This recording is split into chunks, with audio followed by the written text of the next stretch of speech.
Shederalun dukungan Amerika kepada Ukraina di tengah konflik negara tersebut melawan Rusia kian terbuka.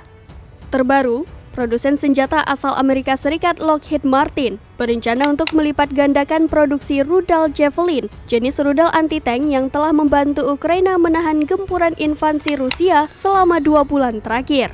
CEO Lockheed Martin James Taiclet pada hari Minggu 8 Mei mengatakan bahwa perusahaannya menargetkan untuk meningkatkan produksi ke angka 4.000 unit per tahun dari 2.100 per tahun yang berlaku saat ini.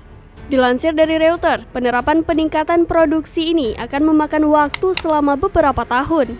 Pekan lalu, Presiden Amerika Serikat Joe Biden berkunjung ke fasilitas produksi senjata Lockheed Martin di Alabama. Kunjungan Biden itu dilakukan ketika dirinya sedang menekan Kongres untuk menyetujui paket bantuan militer ke Ukraina senilai 33 miliar US dollar. Amerika Serikat telah mengirimkan senjata ke Ukraina dengan nilai mencapai 3,4 miliar US dollar sejak invasi Rusia dimulai pada 24 Februari lalu.